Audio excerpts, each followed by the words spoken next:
The Israeli Special Forces stormed the Al-Nasser hospital in Gaza.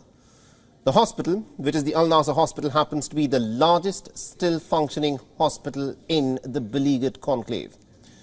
Now, according to the latest, the Israeli forces claim that they have detained a number of suspects, which Israel claims has been led by the intelligence that was gathered in part from the released hostages.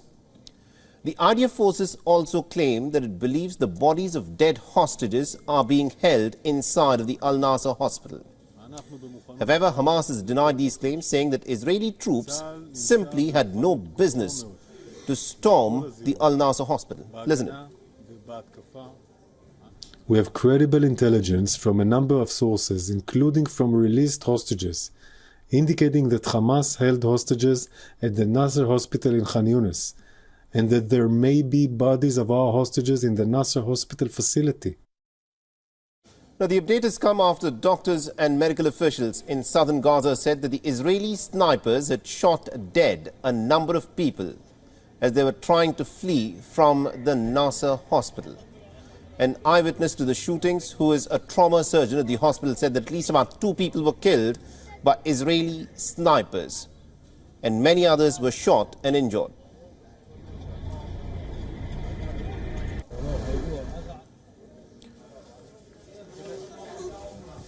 And during the raid, the Israeli forces said that they had assured the Nasser hospital staff that patients and staff were not obliged to leave, and that the medics could actually continue treating the patients. The storming of the Al-Nasser hospital has come a day after hundreds of civilians were forced by the Israeli forces to leave the hospital, which they had been using as shelter. Now, this, remember, is not the first time that the IDF has attacked hospitals in the Gaza Strip. The Al-Shifa hospital, which happened to be the largest medical complex in Gaza, was placed under a siege by Israel in mid-November, after they claimed the Al-Shifa hospital contained a Hamas's command and control center beneath it.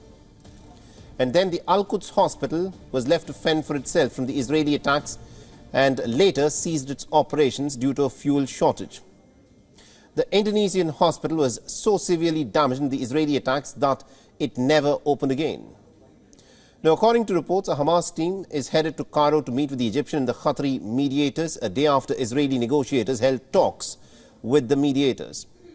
The CIA director William Burns had in fact joined Tuesday's talks with David Barnea, the head of Israeli Mossad intelligence service, which the Egyptian media said had been mostly positive. Netanyahu further said that Israel would push for the release of hostages through strong military pressure and also some very firm negotiations. All right, now to give us more perspective in terms of what is unfolding in this conflict, we're being joined by Ms. Morgan Lorraine Wiener, who's a senior fellow at the National Security Institute and is joining us live from Washington, D.C.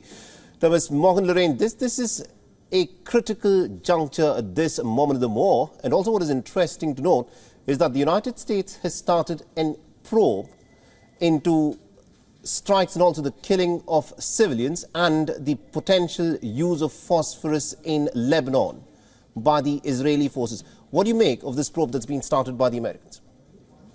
So what we've seen, particularly in Gaza as of late, is we have Hamas spreading throughout the country.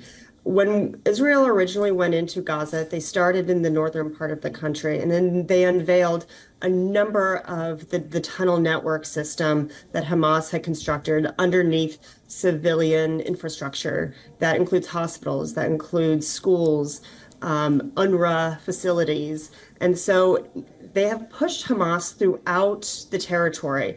And so I don't think it's much of a surprise that we've seen Hamas make its way south, particularly towards Rafah. Clearly, that's what we've seen with a number of the hostages being released, and Israel has continued that surge. Clearly, the Americans, the Biden administration has expressed severe concern about the civilian casualties. It is clearly tragic when civilians are hurt during war. I would note, though, that the Israelis have consistently made the argument that this is Hamas's own doing. that they were the ones that went in and killed 1,200 Israelis on October 7th. And if they had released the hostages, much of this devastation could be prevented. Now, the United States is an important party in what is unfolding because weapons investigators have expressed concerns that 2,000-pound bombs that have been dropped in places such as Jabalia by the Israelis were perhaps supplied by the Americans, which is why this probe is presently underway. What do you expect will come out of this probe? Look, I don't think it's much of a surprise that the Americans have been supporting the Israelis in their war. The United States has consistently provided security assistance. We have an MOU with Israel. War is not conducted by precision-guided munitions alone. Dumb munitions are used frequently. The United States has used dumb munitions in Iraq, Afghanistan. It's precision-guided munitions are not the only bomb that's being used in warfare. And it shouldn't come as a surprise to anyone that these are indeed being used. Right. Now, recently, President Joe Biden said that the Israeli response in this war has been over the top. And he's also been talking about how perhaps the Israelis may be using more force than what is needed. Different nations, like, for instance, France, are calling for a ceasefire. How much longer do you think the Americans will continue supporting Israel before they call for a ceasefire? Well, the Biden administration has been pressing Israel to wrap up its incursion into Gaza since December. I think we've seen the administration continue to ramp up its pressure. For its part, Israel does not feel that their mission is complete in Gaza. They still feel that they need to continue to press on until all of the hostages are released. I think that's what you're seeing play out in the South. War is bloody. It is ugly and it is tragic. I will note, though, that it does not necessarily mean that war crimes are being committed. Hamas has committed blatant war crimes by using civilians as human shields, as we've seen through the vast tunnel network throughout Gaza. And so I think we really need to be measured in our approach here and continue to let Israel prosecute this war until they get their people back. All right, we'll have to leave it there. Thank you very much indeed, Ms. Morgan Lorraine, for joining us and getting us that perspective from Washington, D.C.